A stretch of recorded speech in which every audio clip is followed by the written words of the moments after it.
She is the strongest red-haired witch in history, yet tormented by an uncontrollable crying condition. Any occurrence fills her with sorrow. Volcanic eruptions make her weep, others' deaths bring tears. Even when the neighbor's dog dies during difficult labor, it leaves Nils unable to calm her emotions. Simply taking a walk outside gets her crying over cloudy skies without finding something to occupy herself. She might die of depression. However, being a major villain after all, trouble always finds its way to her door. And here comes the male protagonist, though he will kill her when grown up. In this lifetime, raising a golden retriever doesn't seem too bad. In her previous life, Nils was deceived into participating in the church's immortality project, thus losing all her relatives and friends, while facing endless chase and kill from the church. But at the final moment, she activated an abandoned magic circle, allowing herself to return 20 years into the past. The first thing upon awakening was exterminating 9 generations of the church. From then on, becoming the red-haired witch, making some gold coins daily brought reasonable happiness. Who would expect some blind fool to come prancing before her, carrying chains that bound a child in his hands? The burly man serves as a training officer, specifically responsible for training death warriors to expand the church's army. While that child had just escaped, Nils was about to take action. Unexpectedly, the little golden retriever struck back with a heavy slap. The burly man was caught completely off guard. The little golden retriever seized the opportunity to rise, knocking him down forcefully, just as he was about to strike the fatal blow. Unfortunately, the power difference was too great. He was still sent flying by the burly man. The little golden retriever collapsed heavily injured on the ground. Seeing the burly man about to continue, Nils stepped in front, analyzing what had just occurred. If not for his young age, he nearly completed a counter kill just now. In the novel, those with such combat talent. Just as she thought this, the burly man recklessly laid hands on her. Nils directly rewarded him with a boneless chicken claw that fans love to eat. The burly man immediately let out sharp screams. Everyone was frightened into silence. He couldn't even see clearly what weapon the woman had used. "Who are you? Could it be? You are the witch," Nils answered with a smile. "Even if you guessed correctly, there's no reward. As for who I am, you can go ask Satan below." One magical electromagnetic cannon turned the burly man into thin air. Snow-white black hair gradually dyed red. The witch who had killed to her satisfaction felt no grief. Instead, there was that deathly silence that seemed to swallow her whole. At this moment, a man called out to the witch lady, pleading with her to save this child, though they were strangers. The child was similar in age to his own son, and having already lost his child, he couldn't bear to see the same tragedy unfold. Nils told him about the witch's curse. Due to different magical circuits, all magic she cast would be poisoned to ordinary people. "I'm sorry," the man cried out in anguish. Here it comes again. This feeling of helplessness called despair. The little golden retriever struggled to stand, walking to Nils' side. He cast the healing magic exclusive to holy nights. Gentle soft light gradually seeped into the wounds. Soon the little boy recovered completely, gradually awakening from unconsciousness. Nils looked at the golden retriever in shock. Holy nights cultivated by Tartarus. There was only that man. The mark on his chest confirmed her suspicion. Harwell Augusta was the strongest warrior the church had cultivated in nearly a century, also the overseer of the Immortality Project. In her previous life, he had suppressed the rebel army organized by Nils, and ultimately killed this witch. To prevent tragedy from repeating, the best method would be to nip the danger in the bud. But the scene before death remained unforgettable. The man had gently closed her eyes, with no trace of hatred in his gaze. Perhaps it was simple compassion. In that moment, she couldn't bring herself to strike. "Do you want to come with me?" Little did she know that years later, he would become the greatest trouble in her life. The former little golden retriever had completely become a large dog who loved hearing his sister's praise. As long as sister was happy, she would give him rewards. The red-haired witch transformed herself into an ugly duckling, still carrying a golden retriever in her hands. Knowing full well this was the male protagonist who killed her in the previous life, she still raised the boy as a pet. Now, having become a nationally wanted fugitive, they had no choice but to flee everywhere. Seeing the golden retriever eating ravenously, she approached to inquire, "Has no one taught you how to use utensils?" Then her jade hand swept past her hair ends. The next second, 8 feet of red hair flowed past her waist. She taught the little golden retriever how to use a fork hand by hand. The boy tried the method his sister taught him. His eyes lit up the instant he succeeded. Nils stared at him with interest. "Are you truly unable to speak?" Getting no response, Nils then remembered. In the novel, the temple would plant magic-responsive insects in these children to control them. These parasitic beasts would devour the host's 5 senses, eventually making them perfect weapons. With no self-awareness, who could think of nothing but combat. Removing them now would still be in time, but she really dared not act. To kill the magic-responsive insects required channeling magic power into his body. What if she accidentally killed him through carelessness, having no alternative? She could only summon other creatures. "Wake up, Mammon, stop playing dead." At her command, a bitter gourd face suddenly appeared on the magic staff, frightening Harwell until his fur stood on end. He bared his fangs like a wild beast, crouching in the corner of the table and growling. Mammon was Nils' companion magic staff. Together they had crossed through numerous trials in their previous life. But Mammon always emanated a dark aura. Nils instinctively rejected it, later sealing it in a space-time rift. "So, Lady Nils, what can I do to serve you?" Mammon's cooking class was now in session. When children don't speak, it's mostly due to lung heat. Cut the cleaned and peeled lizard into thumb-sized strips. After the oil heats, add scallions, ginger, and garlic to create fragrance. Stir fry on high heat until the surface turns golden. Add appropriate amounts of salt, sugar, and pepper powder. Stir fry until color changes. Finally, simmer on low heat. Wait quietly for 49 hours. A bowl of antidote with perfect color, aroma, and taste will be ready. The little golden retriever drooled with appetite, while only Nils realized something was wrong. "Are you making dinner here?" Mammon explained that yes, this was indeed a genuine antidote. But before finishing his words, the little golden retriever had swallowed it in one gulp. Pain instantly spread throughout his body. With a thud, he collapsed to the ground, convulsing all over. The magic staff provided an explanation. Pain was unavoidable. The suffering of expelling magic-responsive insects was ordinarily unbearable for most people. Nils angrily destroyed the magic staff. This reminded her of unpleasant memories. When she was once imprisoned by the temple, pain had become numb to her, so only she understood that bone-deep agony. Nils comforted the boy with her hands. "It's all right. I'll share this pain with you." Harwell looked at her uncomprehendingly, but Nils showed the gentlest smile. She placed the boy on her lap. "Don't be afraid." Gradually, the boy fell asleep. When he opened his eyes again, he found himself lying in his sister's embrace. Suddenly embarrassed, he jumped up from the bed. Hearing his own voice, he touched his scarred throat, making strange sounds continuously from his mouth. Finally confirming he could speak. Hearing painful moans, he followed the sound toward his sister. Sister was crying, tears sliding down her cheeks. He carefully approached, wiping away her tears. Her furrowed brow gradually relaxed. Harwell smiled along, the corners of his mouth unconsciously turning upward. That night, Nils rarely entered dreamland. The next day, Nils took the little golden retriever for a stroll. He followed beside his sister while listening to surrounding sounds for pronunciation practice. In just half a day, he had mastered a large vocabulary, though his pronunciation wasn't quite accurate yet, except for one phrase. Only when calling the witch sister's name did he enunciate with perfect clarity. The little golden retriever tugged at his sister's sleeve, telling her not to wander off. She had reminded him many times not to call her Nils, but to call her sister. But this little guy was stubborn. It seemed she needed to disguise himself as well. Nils suddenly sensed danger. Seeing the little golden retriever about to be kicked by a mad horse, she could only cast magic from her palm, but the distance was too far. With a bang, Harwell was protected beneath a woman. Nils was stunned in these times. Were there still people who would risk their lives to save a stranger? The woman examined the boy up and down, fearing he was injured. "What would I do if you got hurt?" "Silly child, I'm your mother." The plot seemed to develop in a strange direction. It turned out the woman had mental disorders. Their son had died several months ago. The little golden retriever looked too much like their Swiftie in childhood. So for a moment, the woman began crying again. Nils's tear incontinence started up again. She grabbed the little golden retriever and threw him over. The couple caught Harwell and immediately stopped crying. Nils gasped heavily. The days spent alone with Javier are finally over. She never cried. She'd almost forgotten. This body still had that damned problem. This place was not suitable for lingering. She thought of finding an excuse to leave while the couple had already begun plotting. "Harwell likes swords, don't you? Uncle's workshop still has many. Let's go take a look together." The little golden retriever's eyes immediately sparkled. Nils hurried to stop them, but was instead grabbed by the lady. "Though it's presumptuous, I still want to ask. Where are your parents? Why didn't they come out together?" Nils made up a story. "We came from the same orphanage. We've grown up without ever seeing our parents." The lady suddenly became excited and said wonderful. Realizing she had said the wrong thing, she quickly explained, "How tragic. You've all lost your loved ones. If that's the case, would you like to become children of our family?" Nils was surprised, not expecting this would include her as well. The lady excitedly cupped her face. "Having a daughter as beautiful as you, and helping her arrange her hair is my lifelong dream. Want to try?"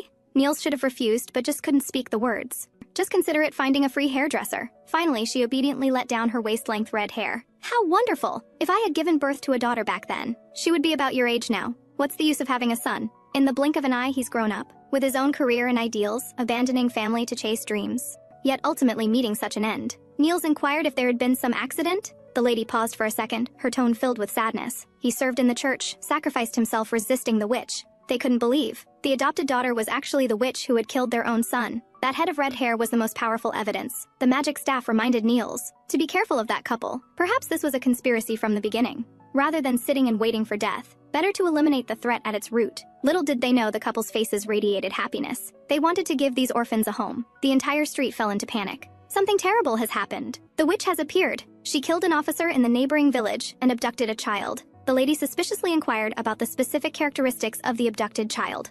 Learning the truth, she immediately returned home, facing Nils with a friendly greeting. She also seemed no different than usual. "Let me cook first, you must be starving." But Harwell's expression was grim. He saw the lady draw scissors from behind her back. He immediately stopped her, biting down hard on the lady's wrist. The next second he was frozen by magic. The moment summoning magic was cast, Nils's black hair instantly turned red. Witnessing this scene firsthand, the lady completely gave up hope. Nils dodged the scissors and scolded, "I don't recall giving you permission to act." Harwell argued back with his sister for the first time. "But they wanted to kill you!" "So what? Do you think I need your protection? Don't be ridiculous.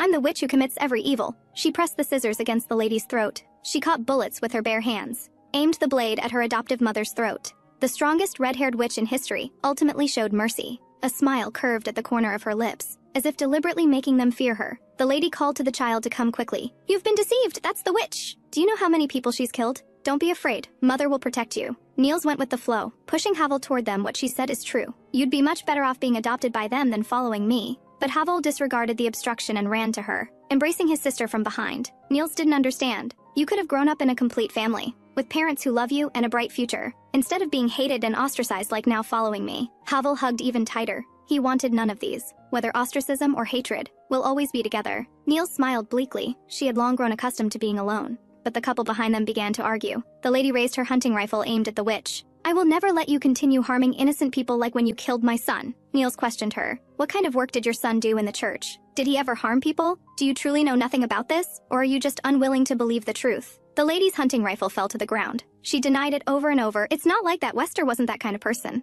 You've killed so many people. How could you possibly keep him in your heart? But she was wrong, Nils remembered. Every person who died by her hand, she remembered them all. When Wester was dying, he kept calling for his mother. After that, the witch burned his corpse, bearing all the sins. She disappeared from the world. 6 years later, a group of little devils fought over dolls. Brother couldn't stand it anymore either. The culprit was laughing while blowing bamboo leaves nearby. Everyone cursed her as the sorrowful red-haired witch, yet refused to believe she had once saved the common people, only pursuing her mindlessly with endless hatred. From then on, Nils lived in seclusion outside the mountains.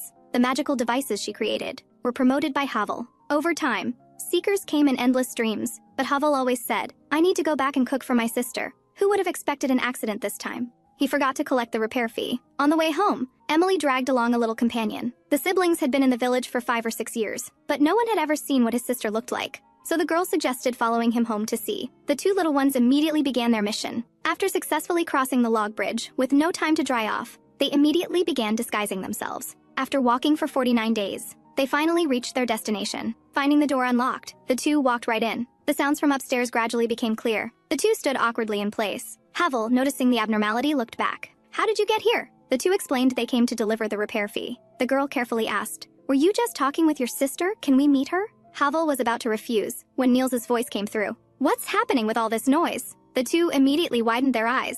Sister's breathtaking beauty could be called a peerless beauty. Calling her the ultimate embodiment of pure desire wouldn't be excessive. Nils frowned slightly. We have guests? Then she set out tea utensils. The three faced each other, none opening their mouth. The seemingly calm Nils was actually trembling with panic. For all these years she had been claiming to be too frail to meet people. Every day at home, all interactions with outsiders were left to Harwell, ultimately resulting in her social skills becoming almost completely zero. Who could save her? The girl nearby fell into self-doubt. With such a beautiful sister, no wonder Harwell was unmoved by the village girls. Nils spoke first. What important matter brings you two here today? But the girl responded quite rudely. I didn't expect Harwell's sister to be like this. You two don't look alike at all. Nils wasn't angry but honestly explained they had no blood relation, merely orphans warming each other in this chaotic world. The girl's mood became even lower. Seeing her poor complexion, Harwell inquired what was wrong. She quickly waved her hand saying nothing was wrong, just a bit hungry. The girl secretly rejoiced at receiving concern. Who would expect that upon hearing this, sister wanted to cook? Harwell quietly reminded, Are you sure you want to do it yourself? You've never cooked before, Nils retorted. Haven't I ever cooked for you? But recalling these 6 years, she seemed to have never done so. Harwell rolled up his sleeves. Let me do it instead. I handle all these household chores. Don't accidentally hurt yourself. Nils stated this time was different. It's your first time bringing friends home. I absolutely won't let you lose face. Leave it to me. Harwell nodded. This made Nils even more confident. Watch me show you my skills today. 3 hours later, dark cuisine emerged from the kitchen. Nils's face was completely black. The two awkwardly smiled. Appearance doesn't matter. Taste comes first. Who knew that upon tasting? All three had nearly identical reactions, so terrible it was impossible to swallow.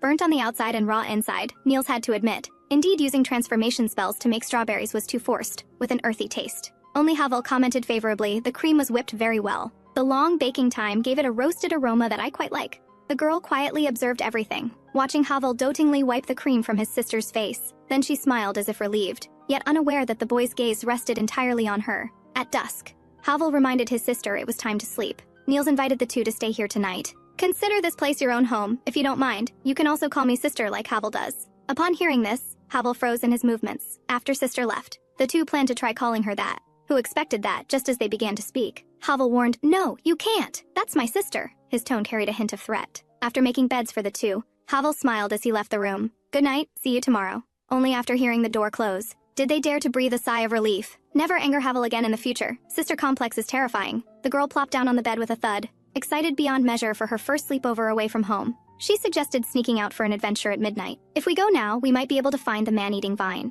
Long ago in the village, there was a boy with the same name as you, also called Ram. One day he went hunting in the mountains as usual and accidentally discovered a rabbit tangled in vines, unable to move. Ram approached to catch it. Who would have thought the vine would suddenly attack him? Poor Ram was thus engulfed by the vines, gradually disappearing into the grass. Days later, the villagers went up the mountain to search, but couldn't find any trace of him anywhere. Just then, the villagers discovered that beautiful flowers had somehow bloomed on the vines. Finally, they found him. Poor Ram, completely drained dry. What a large piece of human skin it was. This scene instantly scared the boy out of his wits. The girl walked around him. Just as she was about to chat about something else, she discovered he had fainted from fright. The girl tossed and turned, unable to sleep. Whenever she thought of that scene, she couldn't suppress her sadness. The first night of heartbreak. Unable to sleep, she decided to go out for a walk, but accidentally stepped on a flower. Looking down, she realized something was strange. How could there be flowers in such a place? Looking up, she saw the ladder leading to the balcony was covered with vines. Though very frightened, after hearing her sister's voice, the girl carefully climbed up. The magic wand told Nils, Harwell's innate skill can only be used on human bodies. If no more magic power is infused within 3 days, he will die. But if Nils's magic power is infused, it will die immediately.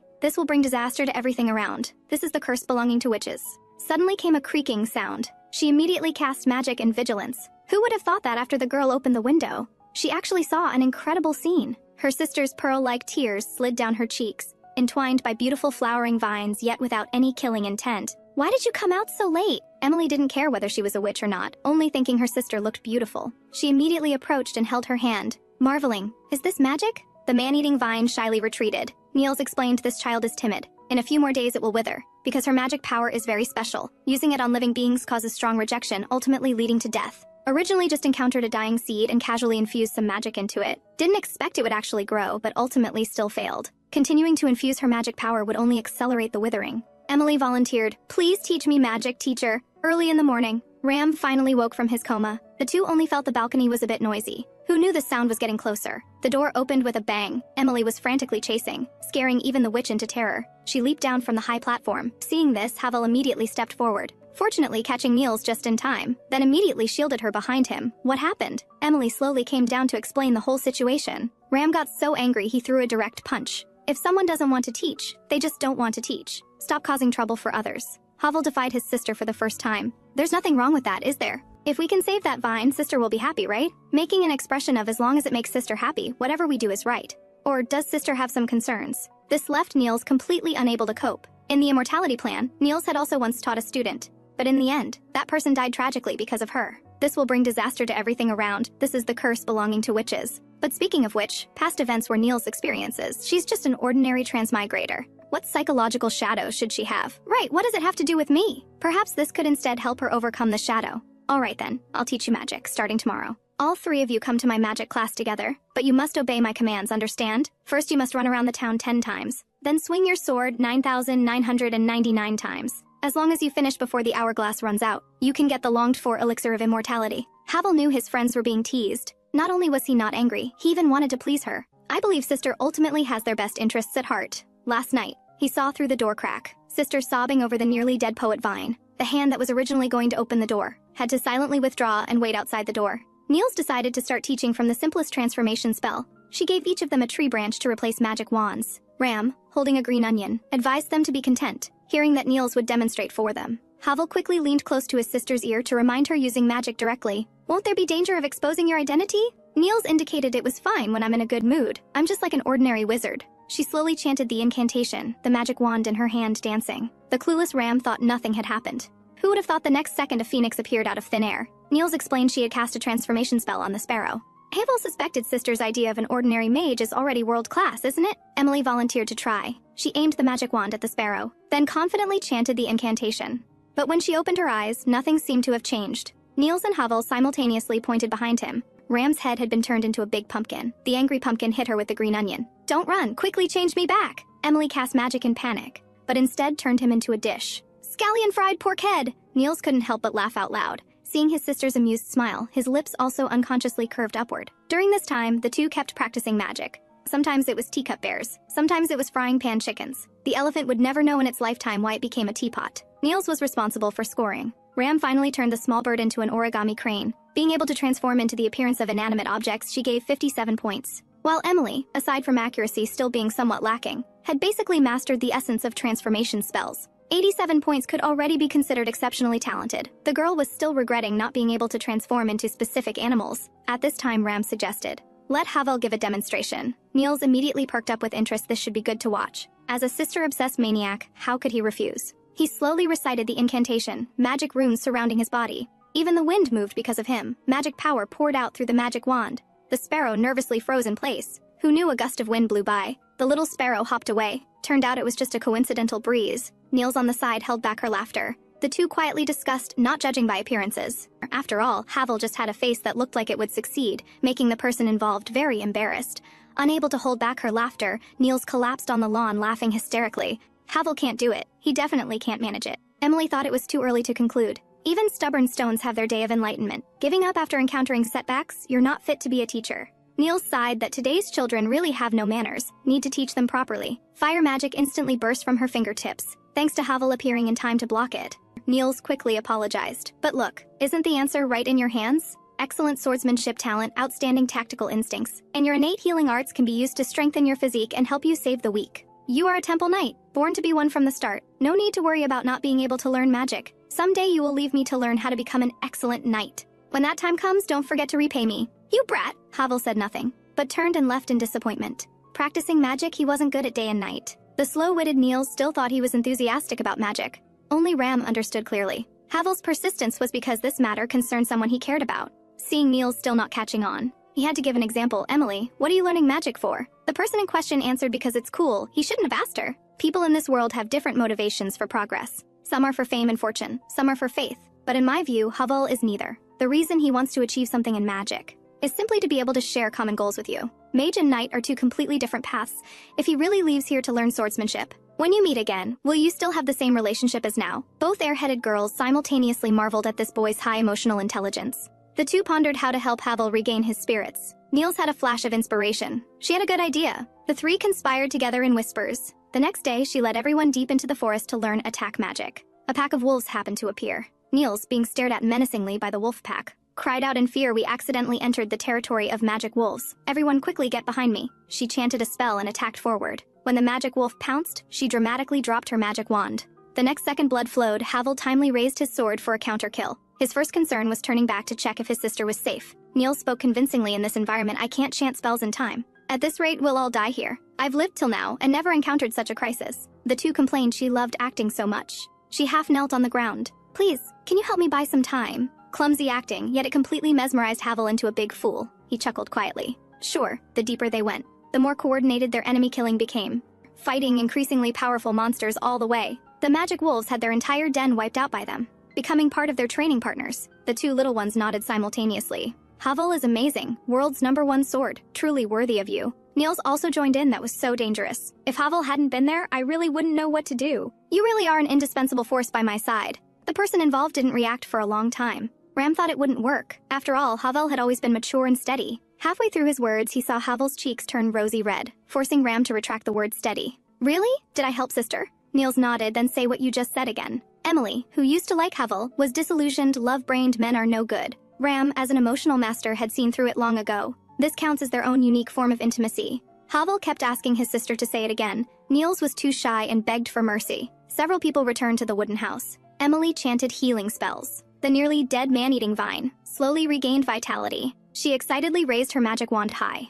Nils didn't expect there would actually be results. Thanks to Emily's talent, she could accumulate enough magic power in such a short time. Although currently she could only slow down its decay to a certain extent. But this approach was feasible. Why was she so certain back then that there was no way? The period of seclusion seemed to have stopped her thinking as well, not daring to take a step forward. Emily excitedly called out, "Teacher, let's give it a name. You said before that you didn't name it because you were afraid of sadness when parting. But now it's different. Leave teacher's worries to me to solve. What should we call it? How about Ball?" Watching their joyful appearance, Nils couldn't help but think of her previous life, her poor student who died because of her. Emily finally decided to call her Wendy. She covered her faintly aching chest. "You discuss it. I'll go back and change clothes first." Both noticed the teacher seemed uncomfortable, so they didn't disturb her further. The magic wand appeared again. "You seem to like that girl very much." She denied it outright. As a teacher, taking care of her is only natural. The magic wand hit her sore spot. No matter how high a normal person's talent, there's ultimately a difference from true geniuses. Maybe she's still immersed in the joy of learning magic now, but someday she'll discover the insurmountable gap between you. Just like Mikal back then, that girl who appeared multiple times in her dreams, always covered in blood. Mikal was the first and last student Nils taught in her previous life. The novel had only a few brief words about their story. Even so, she could feel the gentle smile Nils showed when facing her. But it was exactly this kind of relationship she ultimately died at Nils' hands. Even though she kept reminding herself they weren't the same person, that panic of fearing loss would still surge up from time to time. She clearly wanted to take the step herself, yet was still dominated by emotions. I'm really not suited for establishing such intimate relationships. Just then sounds came from outside, drawing back the curtains to look. Harwell was actually hanging upside down from a tree branch. Didn't I say not to enter my room through the window? Harwell smiled, but if I come through the front door, you'll lock it, won't you? He invited his sister to go see the town together. Nils showed resistance. I just like staying at home. I don't like meeting people. Why do you always try to persuade me to go out? Harwell thought for a moment. Because spring is coming. That expectant and gentle smile. As if saying, I will be like sunshine, forever by your side. Discovering she was no longer wanted, Nils grinned broadly. Finally can live freely. Harwell handed his sister a candied hawthorn stick. She turned and took a small bite. Instantly her mind was bewitched. The two students were still complaining the criminal only stole 3 loaves of bread, and they issue a wanted poster for this? After the church fell, everyone thought the city's security would be ruined. Didn't expect that after changing leaders, life actually got better and better. The real culprit who had destroyed the church smiled bitterly. As soon as the group appeared on the street, they were surrounded by gazes. The siblings standing together directly beautified the entire street. The two students wisely hurried away. Harwell grabbed his sister and quickly followed. After the 4 finished tasting delicious food, they went to the magic workshop to shop. Nils, getting a magical girl transformation wand, was unusually excited. Like triggering a mechanism, she kept striking poses. At this moment, Harwell coughed lightly twice. Appearing in a shining new outfit, Nils pulled out her black card and decisively bought it, then immediately headed to the next shop. Ram asked if he really wouldn't stop her. The teacher is about to buy out this entire street. Harwell indicated it was fine. I knew this day would come, so I specially saved money these years that could be freely spent. Her happiness is more important than anything. While the master and student were looking at the map, someone bumped into them hard. The other person even arrogantly warned him to watch where he was walking. What kind of person is that? He clearly came over and bumped into me first. Emily suddenly realized her money pouch was gone. She quickly handed a pile of things to the sister. Stop right there, you thief. How dare you steal my money? Perfect timing to sacrifice you to my new magic wand. The man backed away in fear. She chanted the incantation silently. Blazing fire magic shot out like an arrow from a bow die. Suddenly came a warning sound. Attack intent detected. With a bang, the attack was blocked. The rebounded Emily fell to the ground. Surrounded by a golden cage, Ram quickly stepped forward to check the situation, but was stopped by Nils. She looked in the direction the thief had fled. The thief was blocked by someone who arrived. George Moore, 37 years old, lives at 19 Bem Street. You are now under arrest for theft. As for you, Strange, the woman didn't find Emily's personal information. If you're an outsider, come with us. Nils interrupted. What did Emily do wrong? What reason do you have to take her away? The woman rubbed her head in annoyance. Do you see this? This is the symbol of the Heimdall Light Society. In this country, only those wearing this badge have the right to use force. Your companion just used magic to attack this man. According to the law, we will arrest you for the crime of taking justice into your own hands. Another man stepped forward. If you resist, you will be considered an accomplice. You better not act rashly. Nils slowly raised her hand. Is that so? The next second, the golden cage shattered instantly. If I were to act rashly, what could you possibly do about it? She actually forced her way through the restraining device, without prior knowledge of her magical circuits. The only possibility would be to break it by injecting an overload of magical power. She had just reminded the man beside her to be careful, when she saw the man kneel on one knee beneath Nils's dress. Oh, powerful and beautiful lady! I am already deeply captivated by your strength. Could you please use your strong and powerful foot to kick me hard in the face? Harwell drew his sword and leaped up. Unexpectedly, that sword strike was blocked by the man's arm. Harwell launched another offensive. The man withdrew his infatuated expression, quickly moved his body and retreated, raised his hands and laughed. It seems you already have another dog. The woman stepped forward to scold. Oliver, I've told you countless times, no getting aroused during duty. The man used healing abilities to close his wounds. Nils observed carefully. This man, like Harwell, was a paladin. Emily grabbed Ram's arm. What should we do? Are they about to fight? The woman remained vigilant of Nils's next move. A major battle was about to break out between both sides. Though Nils didn't want to expose her identity, she couldn't just watch her disciple being taken away.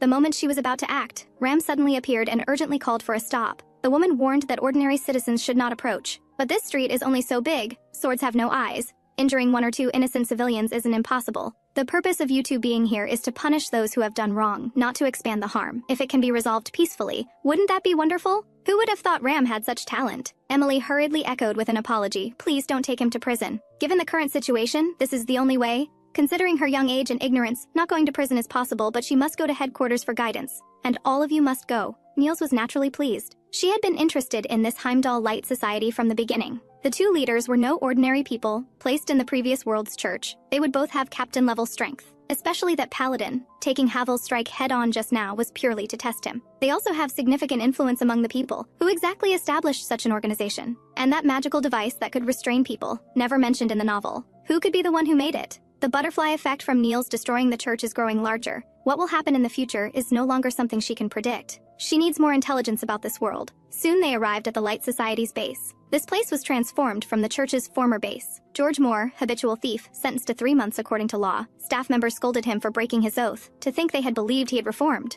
The man complained it wasn't that he didn't want to work properly. People with criminal records not only find no one willing to hire them, but also face humiliation. His mother's illness couldn't be delayed any longer, so he had no choice but to return to his old ways. Just when the man thought these high and mighty people wouldn't care about his life or death, the executive officer arranged one-on-one embroidery classes for him, then sent his mother to the treatment center for medical care. He would spend these 3 months properly reforming and studying. Such humane handling left everyone in disbelief. Real name registration had only been online for 2 months. Emily and Ram truthfully provided their personal information. When it came to Nils, Harwell stepped forward to cover. "We are siblings. Our parents have both passed away. We are native residents of Greenstone Village." After registration, Ram didn't understand why he concealed the facts. If exposed, it could result in a charge of deception. Harwell was unconcerned. Population registration is such a massive workload. If they had to verify everything one by one, wouldn't that exhaust them to death? "I just don't want to be entangled. You've seen the outcome of being too honest." The little girl was questioned until her head was spinning. "You don't need to be so serious either. Let's just keep this as our secret." After much persuasion, Emily finally managed to escape. For a moment, she even began to suspect whether her father was some fugitive criminal. Staff members brought over a stack of books. All of these must be memorized. On the left are the latest national regulations. On the right is the development history of Heimdall Light Society. As for those, they're Oliver's autobiography. Just use them for brewing tea. However, such a formidable paladin was merely small fry before Nils. The woman was certain she was at least a high-level mage. Though the Light Society's work was demanding, it was highly inclusive. Everyone came from various regions and social strata, yet never discriminated or harbored hatred toward each other. Precisely because of this, many extraordinary individuals gathered here. She quite liked this place. Nils's judgment was indeed correct. The establishment of this organization was truly a chain reaction from her destruction of the church. After the church and the witches' battle, the stubborn faction that swore to follow the former pope gradually disappeared. While the reform faction all joined the Light Society, the current leaders are Chief Bright and Knight Captain Oliver respectively. Suddenly, a shout interrupted her thoughts. Corporal punishment of children results in 5 days detention, including withholding food and verbal cold violence.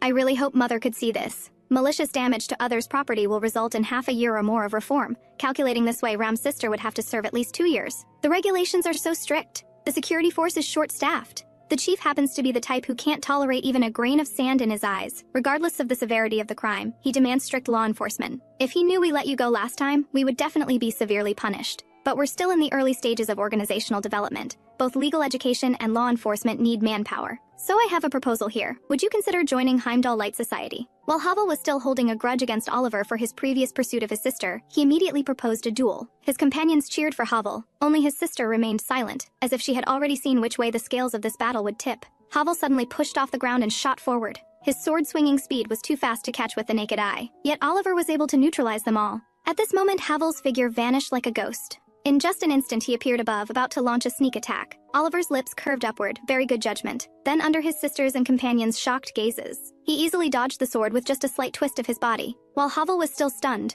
the sword tip was already at his throat. "Your fundamentals are still too weak," he pointed out Harwell's current swordsmanship strengths and weaknesses with piercing accuracy. However, through this match he also clearly realized Harwell possessed an insatiable thirst for knowledge to improve his swordsmanship. Surpassing himself was merely a matter of time. The little golden-haired boy tentatively asked his sister, "Can I stay here to learn swordsmanship?" Unexpectedly, his sister flatly refused. "I don't agree.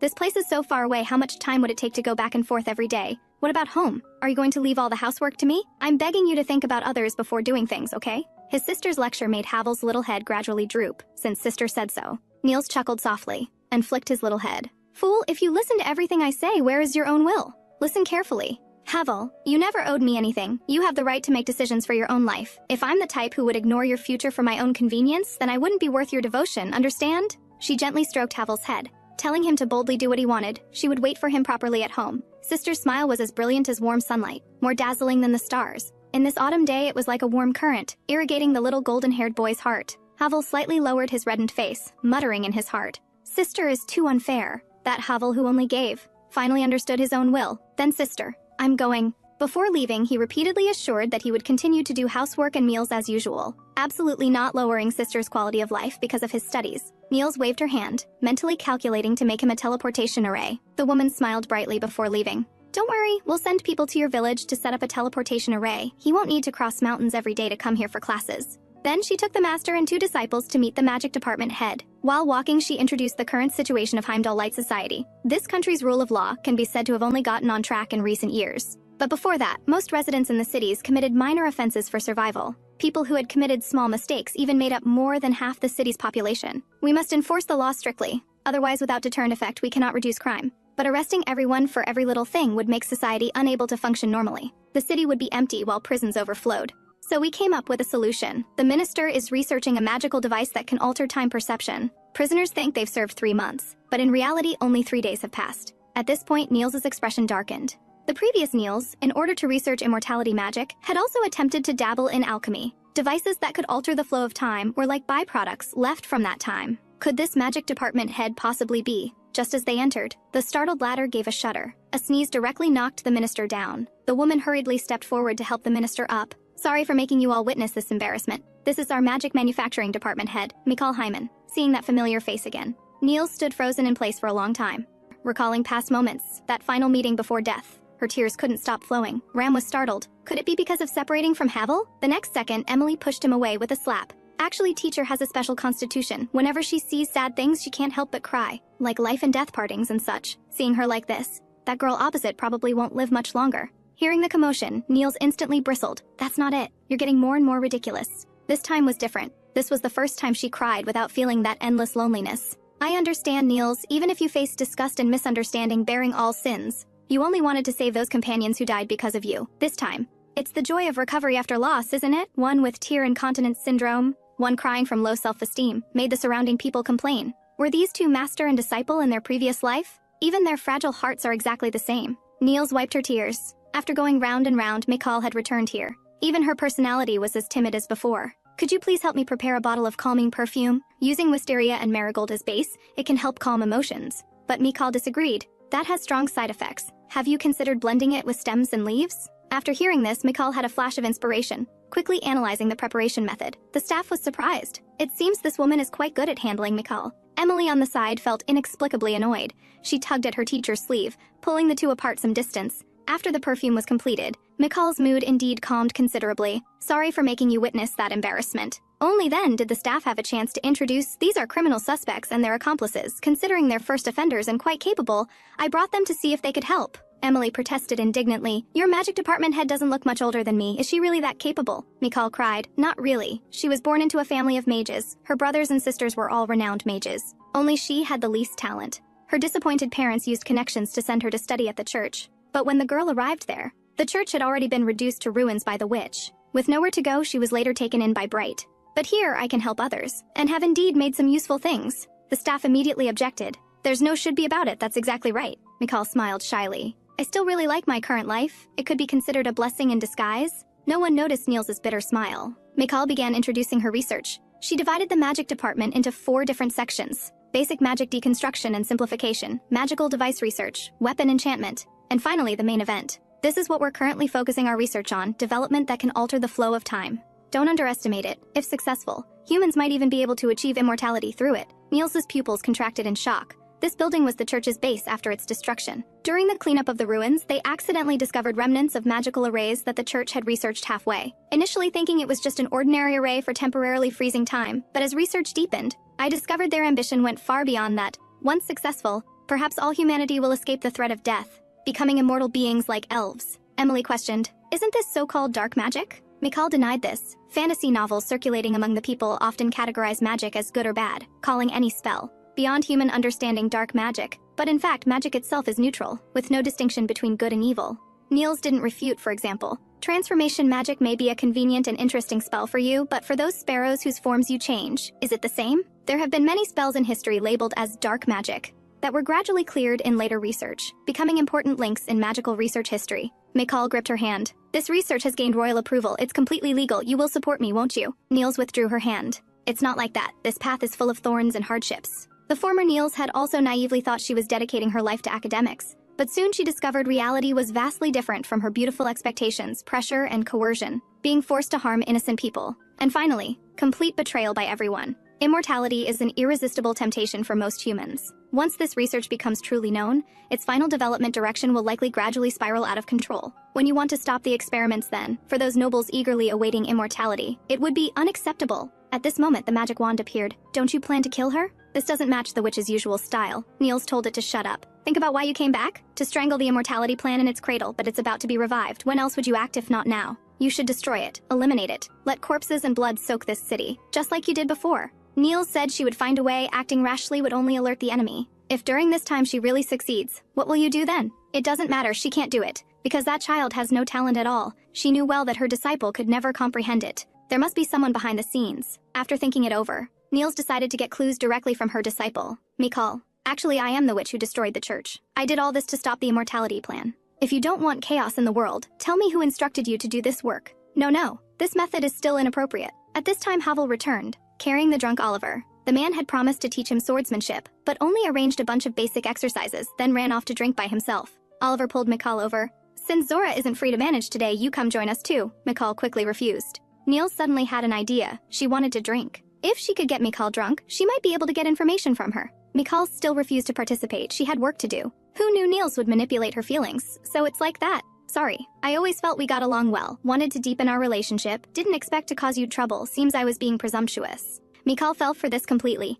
The work can wait until tomorrow. Harwell, who understood her best, couldn't figure out what sister wanted to do. Soon the party began. Mikal drank one cup after another. Nils continued pouring, rarely meeting someone so compatible. Let's not go home until we're drunk tonight. The girl replied, me too. I don't know why, being with you always gives me a sense of déjà vu. From the first moment I saw you, I unconsciously wanted to get close, as if we already knew each other in a previous life. I was actually very insecure as a child, and still am a bit now. After coming here, I met close companions for the first time, felt needed for the first time, and for the first time, shouldered such an important mission. I absolutely must succeed, even if it costs me everything. Mikal gradually fell asleep. Sorry, whether before or now. She had never been able to fulfill a teacher's responsibilities, repeatedly destroying your dreams. But even so, Nils hoped she could live on. She turned off the lights and left. While they were sleeping, she came to the archives, searching for the magic department's staff list, hoping to find some clues. What are you doing here? Nils spun around sharply. Damn, was she discovered? But she saw the most familiar person. Harwell, why is it you? Nils hurriedly stuffed the book back. I think I forgot something here, so I came back to look. Harwell closed the door and walked in. Is that so? What thing? While speaking, he locked the door behind him. Nils pretended to be troubled. Emily forgot her staff here. Harwell exposed her. The staff is in the carriage. After thinking of many reasons, all were refuted by him. Nils could only apologize. When I get back, I'll explain everything to you slowly, okay? Facing those helpless eyes, Nils guiltily looked away. Please, Harwell, don't do this. In the past, he had also shown such an expression once, on the day she decided to abandon him and embark on her journey alone. Harwell buried his head in sister's arms. I don't like you keeping things from me. You seem to hit it off with that girl. You've met her before, haven't you? These 6 years, I've been waiting. Waiting for you to confess your background to me. Waiting for you to let me share your pain. As long as I persist in staying by your side, someday you'll acknowledge I'm someone who can stand beside you. But now, you want to hide from me again to do something dangerous? He suddenly moved close to her face. Nils, you once told me that my life doesn't exist for you. But now I also want to tell you, no one can survive alone in this world. Don't bear everything alone. No matter what happens, I'll stay by your side. Nils stared at him in shock. After all these years, he still remembered that she had once promised him that no matter what happened in the future, they would face it together. But from the moment she reunited with Mikal, she seemed to have become that witch again, unwilling to open her heart to anyone. Nils pulled out that book. I've thought about confessing everything to you, but I'm afraid. Afraid that after you know the truth you'll detest me, but perhaps this is the risk I should bear. Nils had once completely destroyed his life. That was her first time experiencing human sorrow and guilt. Tartarus, who captured you back then, was employed by the church. The purpose was to search for suitable children among the people, to train them as assassins. Besides that, they also used money to tempt and force most of the country's potential mages through violence, all to complete their ambition, which is the immortality plan Mikal is currently working on. And I was once a member of it. The red-haired witches stood equal with the gods, yet were hunted to extinction by greedy humans. The sun god even scorned them, only granting immortality to obedient believers. So the witches took advantage of the night to intoxicate the believers, and stole immortality, based on people's respect for the sun god and hatred of witches. The church was born, they began implementing the immortality plan. From this, a female infant was born, who could speak at 6 months. She possessed unparalleled magical talent, able to easily cast high-level magic without needing incantations or staffs. Later she named herself Nils Glary, but the church people called her the witch. After turning 14, the church gradually involved her in immortality plan research. Her first partner was an overly silent paladin. Shadow bugs had destroyed his vocal cords. He could only occasionally make a roar or two. No one knew, nor wanted to know his inner thoughts. Only Nils, before each experiment began, would tirelessly try to communicate with him, having the man write what he wanted to say on her hand. The man hesitated somewhat. His outstretched hand withdrew again, but still decided to tell her his thoughts. He gestured on Nils's hand. "You're noisy." After Nils understood, she laughed until she couldn't close her mouth. "Then there's no choice. You'll just have to endure it." That was the first companion the girl ever had. Unfortunately, at that time, no one had taught her what it meant to cherish. Seeing the man had adapted quite a bit. She decided to increase the dosage. It might hurt a little. "You must work hard." Legend says witch's blood contains the power of immortality. Just a few drops can greatly improve the human body's limits. Mages can break through bottlenecks to expand their magical sources. Paladins can strengthen their bodies to become immune to harm. At age 14, the experiments achieved remarkable success. After that, the church transformed the paladin order into assassins. But this artificial witch's blood, behind the prosperity it brought, came at an unimaginable cost. Because of her experiments, nearly half the people died from bodily rejection. Even those who survived became neither human nor ghost.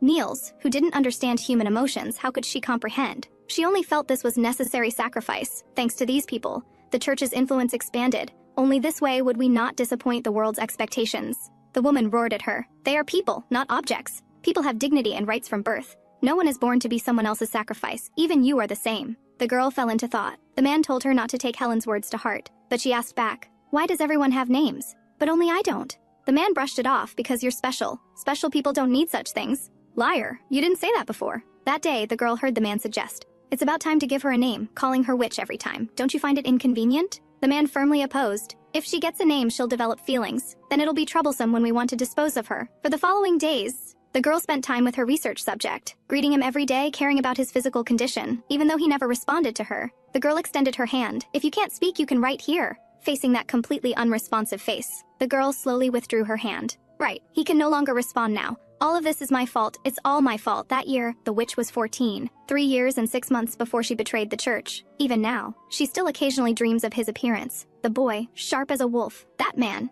What was his name?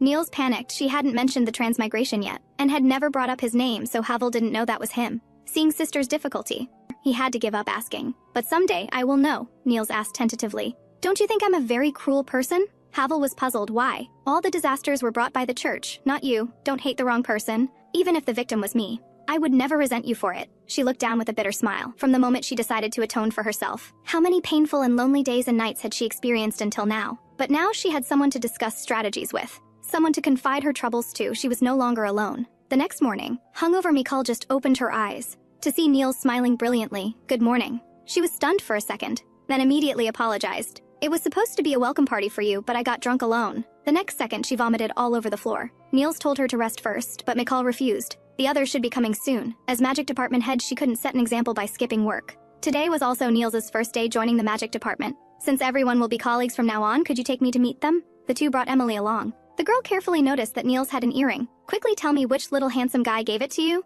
Nils brushed it off. "Bought it at the market before." Actually, this was magic for communicating with Harwell.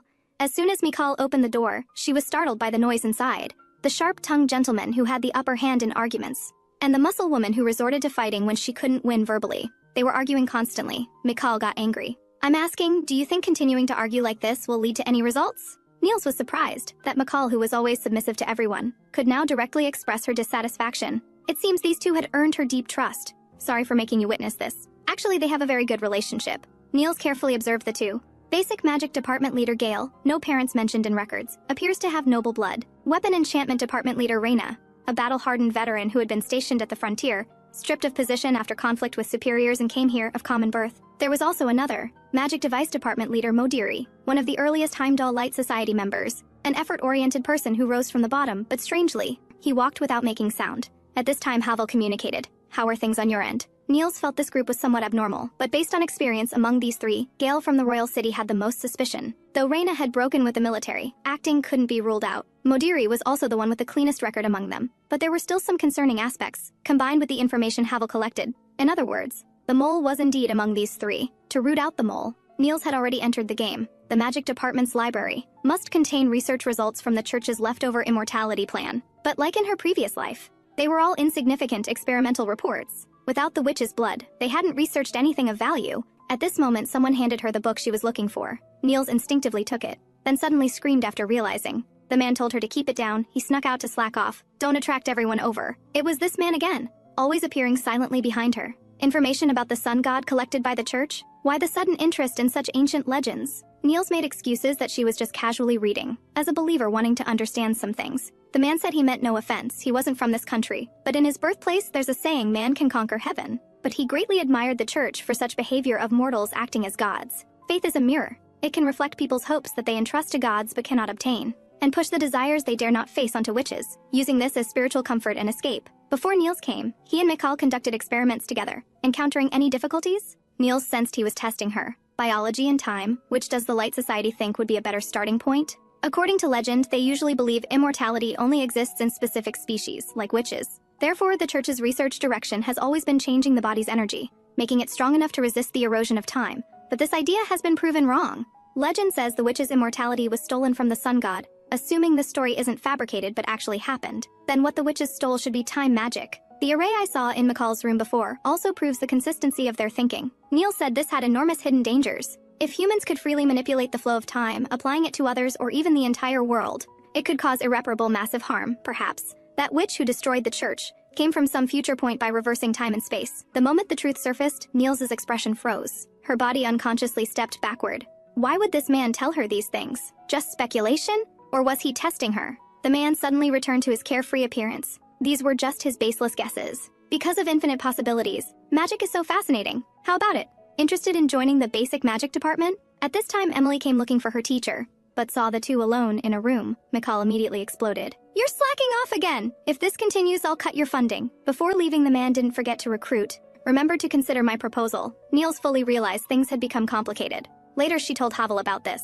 Much of what this person said overlaps too highly with past events. Very suspicious. Harwell thought conversely that his suspicion was the lightest. If he were a mole, he would definitely try to disguise himself, making himself look like everyone else, rather than actively mentioning the church identity to expose himself. Being so open about it actually makes it hard to suspect his motives. Moreover, you were alone together for a while. If he wanted to do something, he would have acted then. But this was just his judgment based on intuition. How about I still come with you? Nils said it was fine, she would protect herself. If you're really worried, let's maintain communication like this. As a witch, even when she single-handedly confronted the entire church back then, she never fell into disadvantage. But now she always felt uneasy, with a feeling that something was about to happen. After arriving at Mikal's office, she saw a girl named Erin from the Weapon Enchantment Division. She had just received a letter from Minister Mikal at the door, so she helped bring it over. Along with the letter were starvine seeds. Strange. They had plenty of starvine here. Could it be some rare variety? Nils smelled blood, immediately stepped forward telling her to let go. In an instant, the starvine grew wildly. Nils immediately protected Erin in her arms. Hearing the explosion, Harwell quickly left the training ground and ran toward the magic department. The entire roof was pierced by vines. Endless vines wrapped around Nils, greedily sucking the witch's blood. The star vine gradually turned red. Only then did she realize this was a trap.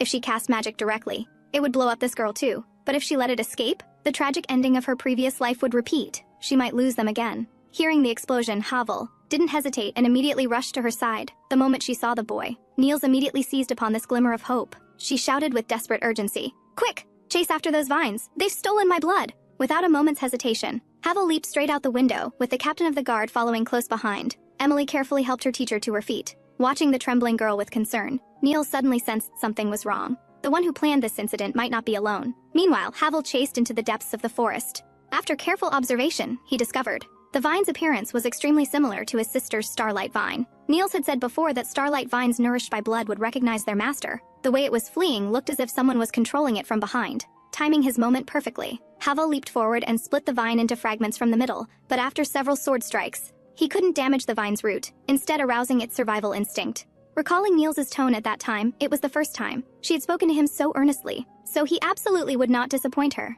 The staff caught up with them in time. Stop quickly. He saw the vine moving frantically downward. Harwell knew the path ahead was fraught with mortal danger, yet still jumped off the cliff without hesitation. In her previous life, Mikal was Nils's only disciple. She excitedly told her teacher, "I found a method." But Nils at that time was like a lifeless, dejected figure. She excitedly handed over the research report. "Look, there was research showing that lowering body temperature can slow wound deterioration. If we approach it from this angle." Nils pushed her away. "It's useless. I've already tested it. This only makes people sluggish. It can't truly extend lifespan." She asked her teacher to look at her supplementary research again, if we improve it a bit more. Before she could finish, Nils interrupted. "I told you this won't work." The research report was scattered on the floor. She curled up and begged Mikal to let her handle it alone. You being here will only hold me back. Seeing Nils's pale face, Emily was both worried and curious. This was the first time she had seen her teacher have such intense emotional fluctuations. Whether facing wolf packs or attacks from the Light Society, she had always appeared so composed. What could make Teacher Nils so frightened? What was special about her blood? Mikal asked Nils what had happened. From the moment you stepped into the magic department, I guess you probably carried some kind of burden. Most magicians have unknown pasts. I don't want to pry into your affairs, but now something like this has happened in my jurisdiction. I can't ignore it. Emily raised her hand in agreement. Please, I want to help my teacher. Nils looked at the two of them somewhat dazedly. She was a witch. Wherever she went, disgust and fear permeated the air. She inexplicably remembered Havel's words, "It's okay, don't bear everything alone." The shadows of the past seemed to have dissipated considerably. Before long, a serious disaster might break out here. I'd like to ask you both for a favor. For these 3 days, everyone had been searching for Havel's traces. The man thought there was no need to continue searching. After 3 days of searching, even if he were dead, they should have found a body. Falling from such a height, if not dead, then at least half crippled, even if alive. Where could a cripple go? At this moment, his calf suddenly felt pain. He saw vines slowly winding upward. He turned to borrow a weapon from Rena, but the woman stood motionless, just staring in shock at her own blood-covered hands. Nils is the legendary Pandora's box. Some sacrifice their entire families, just to obtain a single drop of magical blood for eternal youth. Others seek to break through their limitations and stand alongside geniuses, using themselves as experiments only to die from their bodies exploding. The girl was rejected by her family from childhood. Her parents called her a worthless good-for-nothing, working with her most beloved teacher on immortality research. Yet she still faced disdain and rejection. You'll only hold me back here. It would be faster if I worked alone. She silently picked up the scattered documents from the floor, wiped away her tears, suppressed her sobs, telling herself to keep trying. Even if she could only help the teacher with menial tasks, that would be worthwhile. When she discovered the syringe on the desk, a crazy idea flooded her mind. She inserted the needle into her body. The overwhelming witch's power instantly spread throughout her entire being. Meanwhile, Nils was still filled with self-reproach. What she said earlier seemed rather harsh. Just as she was thinking about apologizing, she saw that the person inside had already transformed completely. The girl called out softly, "Teacher, now I won't become a burden to you, will I?" Time goes back to this life, but even though the witch destroyed the cathedral in this world, there were still those who coveted the witch's blood. The girl, treated as an experimental subject, first felt headaches and fever, then all the blood in her body exploded, continuously drained by the vines, eventually dying in agony, facing failure after failure. The woman completely broke down, even constantly adjusting the dosage. Using the lives of all magic department members as the price, still no successful subject emerged. If the final outcome was still failure, what was the point of everything she had done? The moment she pushed open the door, she saw Mikal standing inside, as if he had been waiting for her all along. She asked in surprise, "Why are you here?" Mikal angrily questioned, "That's what I should be asking you, Hain." She laughed maniacally, "Delighted to see you, standing here completely unharmed. How does it feel now? Can you sense strange powers emerging? How wonderful." Mikal shook off her filthy hands. "Stop acting. Strange diseases are breaking out throughout the base, yet you alone remain unaffected. I'm giving you one last chance to explain." Hain feigned pity. "I was just rather fortunate." Mikal could no longer suppress his anger. "How many people's rooms did you pass on your way here? Yet you didn't offer aid to Amione, attacking Nils, poisoning all magic department members. You did all of this, didn't you? So what? What can you possibly do about it?" Mikal was suddenly controlled and entangled by vines. "Poison? You've got it wrong. The one who killed people was the woman you brought back. Haven't you ever wondered, why would a mage with such outstanding talent come here to start from the bottom? How foolish. In this world, strength is everything. When the strong submit to the weak, there must be ulterior motives. You were all deceived by her. That woman is..." Suddenly Nils interrupted. "Is what? If you've forgotten my name, I don't mind introducing myself again. Nils Glare, if you still can't remember." The next second, with a bang, she brushed back her hair, curling her lips like a superior, effortlessly crushing Hain. "It doesn't matter. The dead don't speak." Hain never expected she would actually kill without hesitation. "Who exactly told you about the witch's blood? Harmed so many people, and what did you want to use it for?" Hain gripped Mikal tightly. "People like you who have had everything from birth probably can never understand the pain of us ordinary people. To gain opportunities to learn, I became the lackey of the powerful. To earn the favor of geniuses, I worked day and night. I abandoned everything for my ideals, yet could never bridge the gap created by talent.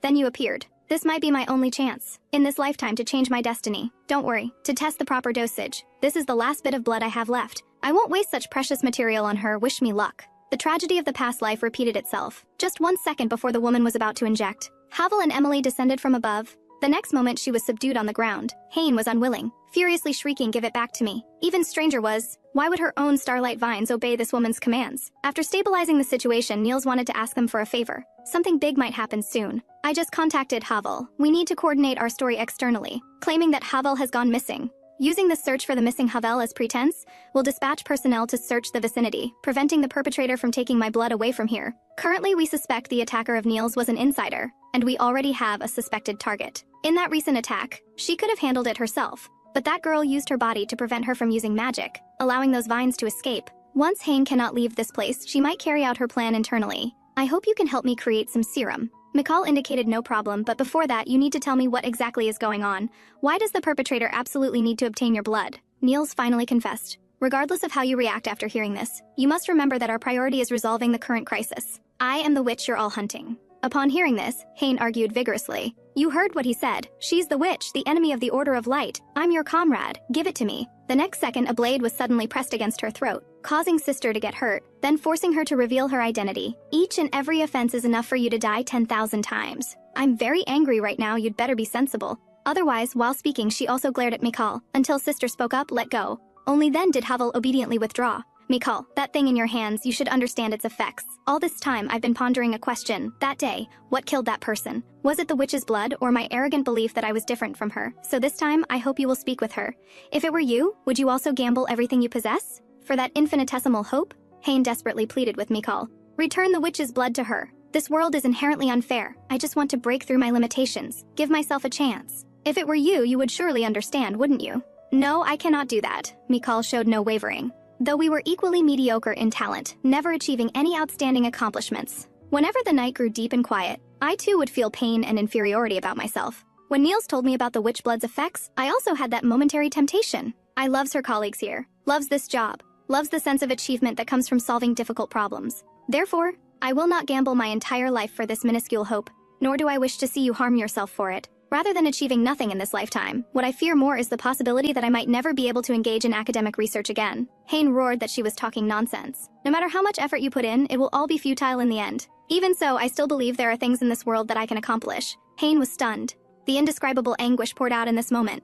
I'll take you to plead for mercy. Perhaps there's still room for redemption. Hain knew clearly that she had no way to turn back. Suddenly, the next second she coughed up blood. Nils intervened to stabilize her condition. The injected dosage was small, not life-threatening. But her internal magical circuits were destroyed. She probably won't be able to channel magic power again. Hearing this conclusion, Hain's heart turned to ash. She truly wasn't chosen after all. Watching them leave, Nils felt an inexplicable sense of powerlessness. At this moment, Harwell stood beside his sister. Don't sympathize with her. I know Sister always empathizes easily with others, but regardless of what reasons she had, the fact that she hurt you is undeniable. Having this outcome today is her own doing. It has nothing to do with you. Nils agreed. That's right. If we cannot achieve it, then how about passing the baton to future generations? Though these words lack persuasive power coming from my own mouth. But precisely because my position is different, I understand more clearly the limitations of so-called geniuses. Admittedly, for individuals, the talent gap cannot be bridged. But when time is calculated in units of hundreds or thousands of years, how insignificant are individual abilities? Perhaps it's some scholar's discovery, or possibly some rural teacher's thoughts. They, for certain reasons, failed to achieve great accomplishments, yet might guide future generations at some point. Eventually, through the inheritance of time, radiating the brilliance they deserve, your efforts are not meaningless. The foundation stones of this world are built by these unsung heroes. Soon, they settled the other victims. As long as the serum was administered beforehand, they wouldn't be harmed by the witch's blood. Though side effects were unavoidable, they would wake up in a few days. At this moment, the Starlight Vine handed over a handkerchief. Emily excitedly introduced her friend. This is Wendy. After Harwell jumped off the cliff, he first went back to bring Wendy, infiltrating among Hain's subordinates, before they could use the witch's blood, injecting serum into the members. Freeing the captured Mikal, she was the greatest hero of this incident. Now that Hain was captured with no casualties, everything seemed to have come to an end. Harwell called Mikal to come with him. After locking the door, the atmosphere instantly dropped to freezing point. So, regarding the witch matter, what do you plan to do? Both disciples expressed great surprise. There was a feeling that she indeed was no ordinary person. Compared to rumors heard from others, Emily preferred to trust what she felt herself. Teacher is teacher. I won't change my attitude toward Nils because of this. Then she pointed sharply at Mikal. If you dare to snitch, we'll be enemies. Mikal hastily explained no. What she was most worried about now was, if they just ignored this, would the cathedral tragedy repeat itself? While speaking, Harwell was preparing to draw his sword. But at that moment, Emily blocked him, shaking her head to signal him not to be impulsive. Harwell had to give up. I say, aren't you forgetting something? Sister voluntarily confessed her identity to us, which shows that compared to her own safety, she cares more about the innocent people caught up in this incident. If she intended to harm the Order of Light, she could have simply remained silent and let events unfold. Those members would have died long ago. Yet now you doubt her motives. Simply ungrateful, heartless, and without righteousness, Mikal immediately knelt down to apologize. Then I'll continue caring for the others. After she left, Harwell confirmed repeatedly, are you so certain she wasn't acting? The boy was confident. Please trust us on this point. I've always been good at reading people. I think she just needed a reason to believe in Nils. Meanwhile, Nils followed the clues to find the last person. The man sat atop the city wall. I thought you would come looking for trouble with me first. My identity and the witch blood's effects, you told Hayne about all of this, didn't you? How did you learn about these things? If the nobles knew my identity, it would be impossible for them to take no action until now. Instinct told Nils that this man was not an enemy on the same level as them. You. Who exactly are you? The man smiled calmly. That's right. Before discussing business, let me introduce myself first. Morgana, historically the first human to be crowned with the title of witch. Also the genetic provider for Nils, theoretically speaking, could even be considered her mother. The reason for appearing here should also be a chain reaction from Nils destroying the cathedral. Having suffered persecution from the cathedral, you should know the dangers of restarting the Immortality Project. Why deliberately expose my identity and incite Hayne to do such dangerous things? Don't you know this could cost many people their lives? So what? Morgana showed no concern. I hate all scholars. If they could all die, that would be perfect. The so-called truth built on others' sacrifices. Those high-sounding reasons I've heard too much of in the past. But since it failed, I won't pursue it further. I'm not like you. I don't have such powerful combat abilities.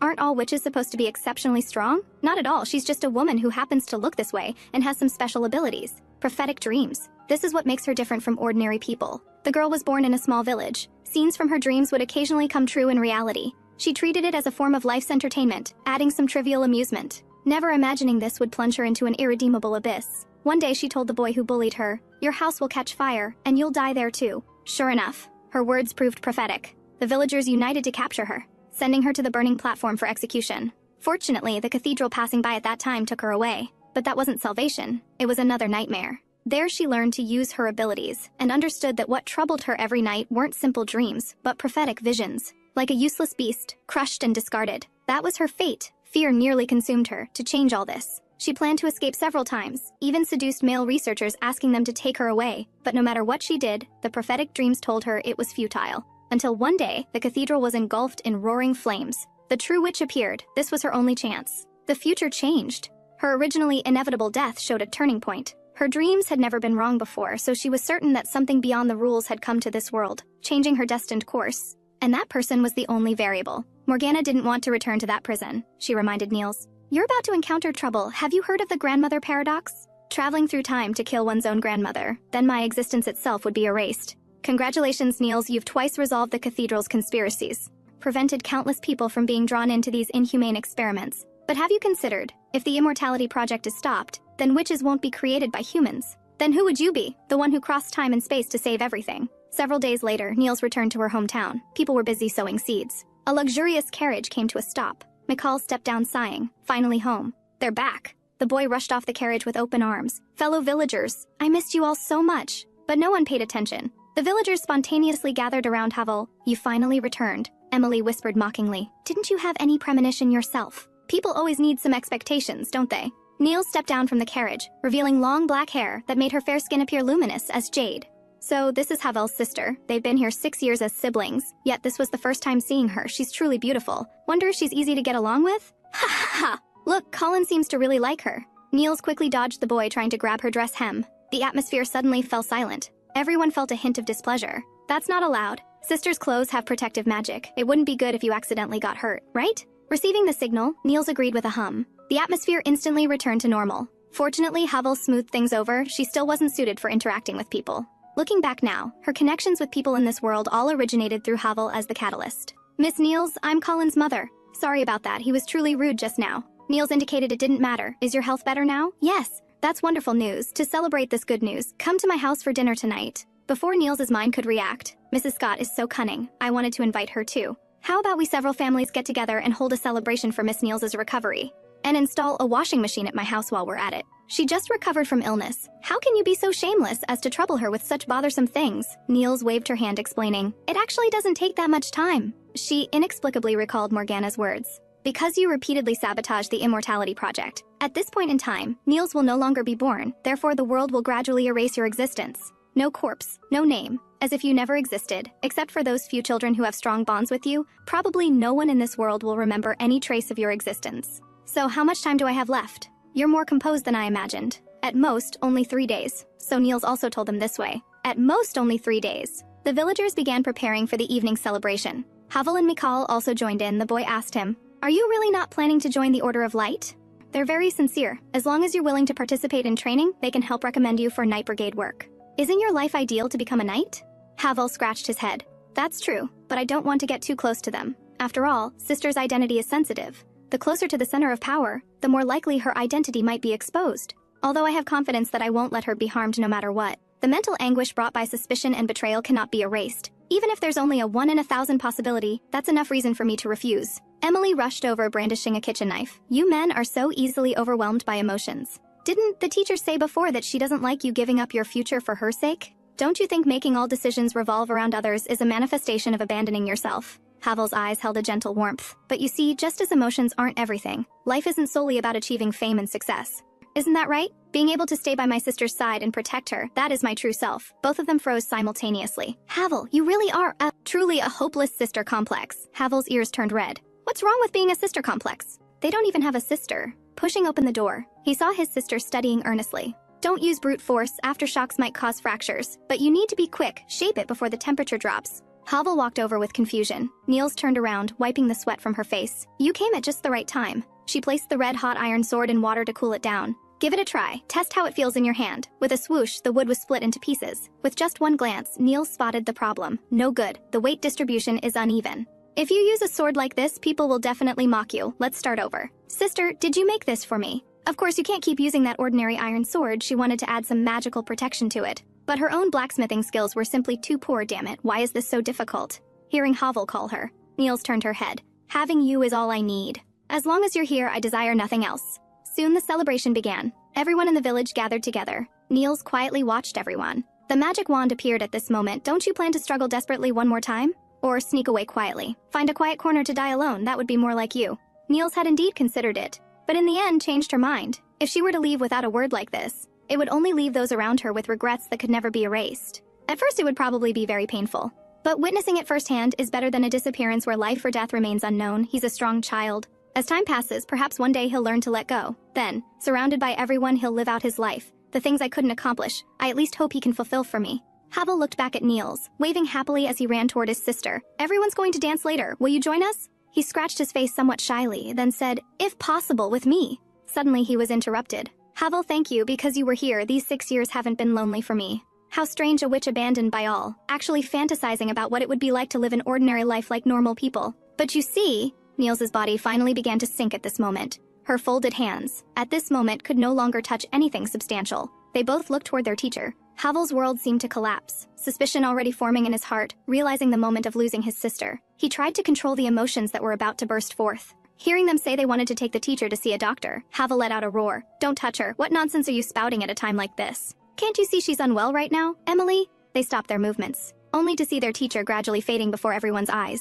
Please, don't touch her. The once joyful laughter and voices became sharp echoes, piercing every one of his nerves. His heart, as if gripped tightly by an invisible hand. The witch's lower body began to dissipate. Harwell kept vigil by his sister's bedside through the night. No matter how many healing spells he cast, he couldn't slow the rate of her disappearance. Even among the other villagers, no one else remembered Nils. Harwell's world completely collapsed, constantly murmuring, I don't accept this. She was the one who brought me away, and she was the one who made me unable to live without her. She can't just abandon me like this. His friend urged him to regain his composure, sit down first and think of a solution. What can you accomplish by rushing out blindly like this? I don't know. I only know that if this continues, I'm going to lose her. I don't know what to do. Please help me, since you've already knelt down to beg me. A voice came from the tree. It was another red-haired witch, Morgana. She leaped down, but accidentally twisted her ankle, falling to the ground with a thud, clearly in terrible pain, yet still trying to look cool in her embarrassment. Need help? Soon she had drawn the magic circle. In the center of the formation, Harwell held his sister tightly. Morgana called Emily over, then touched her forehead. Magical power instantly surged forth, gathering bit by bit toward Nils, surrounding her fingertips that were about to fade. The next second, everything was instantly restored. But this is only temporary, it won't last long. In any case, the current her, to this world, is someone who shouldn't exist. The only thing I can do now is strengthen the connection between her and all of you. And among you, the one with the strongest connection to her, I remember you're called Harwell, right? I hope to attach an anchor point to you so that even in the void, she can still find her way back. Only this means that your life and hers will be bound together. If she completely disappears, it's unpredictable what might happen to you. Harwell spoke up. Did you discuss this with her? Of course, but she refused me at that time, and even imprisoned me. Until her magical power faded, I rushed here without stopping. I suppose this child is the existence that Nils would rather disappear herself than fail to protect. When will she wake up? Morgana didn't know either. Perhaps she'll wake tomorrow. Perhaps in 10 years, 20 years, perhaps until you're old and frail, this world still won't be ready to accept her. Even so, will you still wait? Harwell answered without hesitation. It doesn't matter. From the first day I met her, I was already prepared. In the darkness, Nils slowly opened her eyes. The magic wand Mammon also appeared. Where is this place? The depths of your own heart. This place holds all of Nils' memories. Nils reached out to touch the rippling light, but it shattered instantly. So everything you want to remember and don't want to remember is all here. If it were before, perhaps she would still explore Nils' past. But now her story has ended, and she should go home too. Home? Where is home? There should be one, I mean the real me. The me from before entering the book might have had a happy family, or maybe the relationship with my parents wasn't so good. I would go to school, make some ordinary friends, maybe clash with teachers over academics, just like countless ordinary girls having various troubles. But no matter what, it wouldn't be more difficult than Nils' life. I'm not Nils, I'm just a reader who usurped someone else's nest. My mission is complete, so can I go home now? Stop deceiving yourself, Nils. There never was any transmigrator. You're just trying to make yourself feel better. The first time she found herself unable to stop crying was after Mikal's death. That girl who was willing to share her sorrow was gone. No one in this world would cry for a witch anymore. She remained melancholy for a long time, once proposing to terminate the research. Soon the church replaced the person in charge of the Eternal Life Project. The witch now had no value. Nils stared blankly at the cage, but saw a hand reaching out from inside. A boy not yet 10 years old, already in despair. Nils's pupils contracted in shock, immediately stepping forward to intervene. Didn't I say not to use living people for experiments? Why do this? But the man said, this is how the new person in charge does things. If you don't do this kind of thing, then we can only ask someone else to do it. The higher-ups want to see results. They don't care about the process. Didn't you think there would be today when you said you wanted to give up? She remained dejectedly in the laboratory, blaming herself, feeling guilty. It was her fault again. All her fault. She could no longer distinguish right from wrong. When arguing with the new person in charge, a female colleague stepped forward to persuade her, but the next instant the witch actually released flames. In less than a second, completely consuming the woman. Painful wails echoed through the laboratory. It seemed that no matter what she did, someone would get hurt because of it, like a curse. Everywhere she went left behind pain. The witch's existence had changed from legend to reality. Being proactive was wrong. Being numb was wrong. Compromise was wrong. Resistance was also wrong. This time, Nils was hunted by countless people. She escaped from the church and hid deep in the forest. And in the end, her mistakes became her retribution. They should hate her. Nils's very existence was a mistake. Before dying, she summoned Mammon. I don't want to live as a witch anymore. If I could return to the past, let me believe I was reborn as someone else. Just like that. She numbed her future self, becoming a witch with modern memories. Poor Nils, you just wanted to escape, genuinely believing you were someone else's reincarnation. But in the end, you still didn't live the ordinary life you wanted. But it's okay, everything is over. You and your memories will exist here forever. You don't need to fear that anyone will be harmed because of you anymore. Nor do you need to cry for anyone. That world doesn't need Nils. I am you, your past. And also, your innermost desires and fears. Come, stay here with me. But Nils pulled back her hand. If you're truly the past, Nils, then answer me one question. Why didn't you choose death at that time? That would have been the simplest option. If you had let Harwell's blade pierce your heart then, there would never have been more guilt and pain. Yet you didn't choose to do that, Nils retorted. She had come infinitely close to release, yet in her dying moments gave herself another chance. And since the past you didn't give up your life because of pain, you should understand why the present me persists. Both you and I want to live. Even if the world after reincarnation still tirelessly reminds us of those painful memories, the witch's vitality continues to flow endlessly. The past Nils gradually crumbled at this moment. She asked her present self with relief. You found where you belong, didn't you? Nils clutched her heart, answering, yes, so I should go back. She opened her eyes again, awakening from that small bed. Looking around, her hair seemed to have grown much longer. Just how long had she been sleeping? At this moment, the door opened. Outside the door was no longer that boy from before. His height and build had already surpassed Nils. Even standing on tiptoe, she could only reach the shoulder of the man before her. Harwell stood frozen in place, carefully, hopefully yet fearfully testing. Sister. It turned out that after Sister's death, he had kept vigil for 2,555 nights, a full 7 years, finally waiting for Nils to awaken. However, that once obedient little golden retriever had grown into a handsome large hunting dog. On the 73rd day of Nils's initial coma, Emily chose to say goodbye. Mikal had recommended her to the Magic Academy. It was a boarding system, so she wouldn't be able to return here for a long time. Seeing Harwell had no reaction, she could only bring up Nils's name. I'm very grateful to our teacher. Because of her, I truly experienced the beauty of magic. Even now, I believe this is a field I'm willing to devote my entire life to exploring. So, even if it makes you feel I've betrayed our teacher, I don't want to give up this opportunity. No one knows when she'll actually wake up, but that doesn't mean time stops. I also hope you can move on from this and live your own life, okay? Harwell smiled in response. Of course. I'm happy you found your own path. Sorry. I've been too despondent during this time, making you all worry. But I'm fine now. I plan to make a new, larger bed for sister, so she can lie more comfortably. After that, I'll also go to the Order of Light to practice swordsmanship. I hope that when she wakes up, she'll see a me who's more mature and strong than before, not someone melancholy like now. We both need to work hard seeing him like this.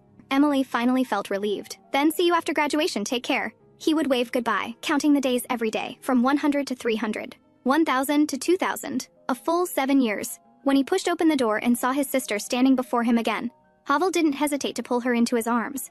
Nils's head was foggy. Just how long had she been sleeping? The furnishings around were still the same as before, but how had he grown so much? For an instant she thought it was that man from her past life who had hunted her down. She patted his back, let go a little first, but Harwell held her even tighter, constantly murmuring, "You came back!" Nils stopped moving, just holding him like this for a long time. Seeing his emotions calm down, she finally let go and apologized. "I made you wait so long, this time I won't leave again, so please let go. Can you tell me what happened these past years?" After the two sat down, Nils felt pressured. "Even if you don't stare at me like that, I won't suddenly disappear. During the time sister was unconscious, Ram inherited the family business. Now he's working in trade. Emily went to the Magic Academy, but I plan not to notify her about sister waking up yet. Otherwise that person would probably break out of school, and then get disciplined. As for me, just as sister hoped, I joined the Heimdall Order of Light, learning swordsmanship as a trainee paladin. The villagers have also taken good care of me. Please rest assured I've lived well these years. My swordsmanship has improved greatly. If it's me now, I'm confident I can prevent sister from being harmed in any way." Nils circled around him, looking left and right. His physique was indeed quite robust. It seemed he had been eating well. His clothing and hairstyle were proper, showing no signs of being dejected. Only his eyes, as if he hadn't slept well for a very long time. Harwell joyfully nuzzled his sister's hand. Resting against his sister's knee, Nils gently stroked his head. But she felt something strange. Although they often did such things when she was small, now that he had grown so big, shouldn't they change how they interacted? Seeing his sister withdraw her hand, Harwell immediately showed concern. Did something happen? Nils guiltily indicated. Nothing. How long has it been since you slept? Harwell also became guilty. I'm fine. Nils made him lie down on the bed immediately to rest, laying out the large comforter sitting on a small stool. All right, sleep now. But Harwell couldn't fall asleep for a long time, afraid she would disappear again. Sorry for leaving you alone here. Although you've been trying to gloss over these years I wasn't here in a lighthearted way, I can still feel the harm I caused you. Do you remember what this house looked like when we first bought it? There was almost nothing here. I was immersed in the anguish of being rejected by the world. How could I have had the heart to decorate our life? It was you, picking flowers every day, using the money we saved, bit by bit filling this house. Only then did this place feel like home. Only then could I find a place to return to in the void. Now this place remains as it was when I left, almost unchanged in the slightest. Yet it lacks the warmth you always worked so hard to maintain for me if possible. I wish you could hit me, scold me, demand to know why I abandoned you. Unfortunately, you're a gentle child. You wouldn't do that, so I can only say this apology to you. Harwell wanted his sister to swear she would never leave like 7 years ago again, I swear. Harwell smiled contentedly. No choice then. I can only forgive you. She was about to go back to rest. The next second, she was suddenly pulled back anxiously by the hand. Don't go. Didn't you say you wouldn't leave me anymore? Nils's mind went blank. This counts too? Looking at the bed before her. So, you mean, sleep together? Wait, Harwell, don't pounce on me.